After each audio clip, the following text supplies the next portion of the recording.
For decades, the revered animation studio that was backed by the late Steve Jobs before being bought by Disney could do no wrong, using the most unlikely scraps to turn out perfect stews again and again that became both commercial and critical hits at the box office buffet. That all changed in the past several years, capped by the dismal debut of Elemental over the June 16-18 weekend. The movie, a parable about immigration and getting along, bombed with a $29.6 million domestic debut, the worst three-day weekend start in the company's history behind Pixar's first release, 1995's Toy Story, which earned $29.1 million over the three-day Thanksgiving weekend, a veritable small fortune at the time. When adjusted for inflation, Toy Story's opening weekend haul would be north of $50 million. Moreover, Toy Story was a groundbreaking success that catapulted Pixar to fame and created an unparalleled brand. Elemental's projected four-day domestic opening over the long Juneteenth holiday weekend is $33.4 million. Elemental's failure to galvanize moviegoers leaves Pixar stuck at a crossroads. For years, former Pixar chief John Lasseter balked at becoming a franchise factory. Toy Story and Cars were exceptions. But family picks that aren't based on known IP are proving hard to eventize after consumers were trained during the pandemic to stream new Pixar films in the home, a controversial policy orchestrated by then Disney chief Bob Chapek. Yet not even last summer's Toy Story spin-off Lightyear, which did receive a traditional theatrical run, could break through. It topped out at a mere $226.4 million globally. One ray of hope, Elemental earned an A cinema score and stellar exit scores on post-track, which could result in legs at the box office. It likewise scored well with audiences overseas, where it opened in a handful of major markets over the weekend, including South Korea, where it beat Warner Brothers and DC's The Flash. In December 2022, most of Hollywood wrote off DreamWorks Animation and Universal's Puss in Boots: The Last Wish when the threequel opened to a mere $12.4 million domestically over the December 23-25 weekend. But the family pick had 9 lives, playing in theaters for months and earning $480.9 million at the worldwide box office. Whether a movie based on original IP can do the same remains to be seen.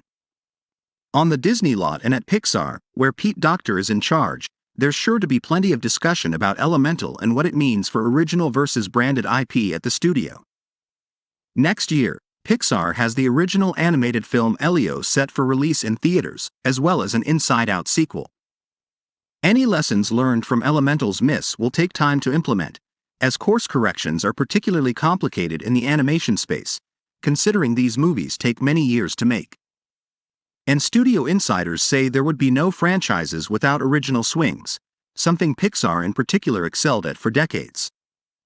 Original versus branded IP is also a crucial issue for Walt Disney Animation Studios, which saw Strange World fall flat last year and earning only $73.6 million globally. Disney execs will be watching closely to see if Disney Animation's original upcoming Thanksgiving offering Wish can break the curse facing original animated fare. In hindsight, it's no surprise why Bob Iger used his first earnings call upon returning as CEO of the Walt Disney Company to tease additional installments in the hit animated franchises Toy Story, Frozen and Zootopia. The latter two are from Walt Disney Animation. He said the future films were an example of how we are leaning into our unrivaled brands. Throughout the February 2023 call, he stressed again and again the importance of curating the company's marquee franchises. The event nature of Pixar films, even original IP, isn't what it used to be. However, new leadership is seemingly trying to right some of the wrongs from the last few years, says box office analyst Sean Robbins. Elemental's mostly positive reception and minimal competition could help the film find legs through summer, and Pixar itself can still have a very bright future ahead as long as its shepherds remain committed to the creative fundamentals that guided the studio for so long. The vast majority of Pixar films have opened to $50 million or more at the domestic box office, topped by sequels Incredibles 2, $182.7 million, and Finding Dory, $135.1 million, not adjusted for inflation.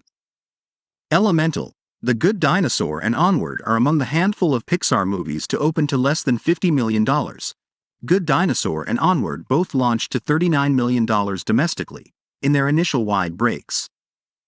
For now, pundits and insiders are left to debate the factors for the record low opening. Among critics, Pixar's track record was also stellar for long stretches, with many titles boasting a Rotten Tomatoes tomatometer score in the 90% to 100% range. Elemental received a more lukewarm response, with a current tomatometer score of 76%. Lightyear fared lower at 74%, but still opened to $50.7 million domestically. Another challenge facing the Disney empire: more competition and a shifting audience for animated movies.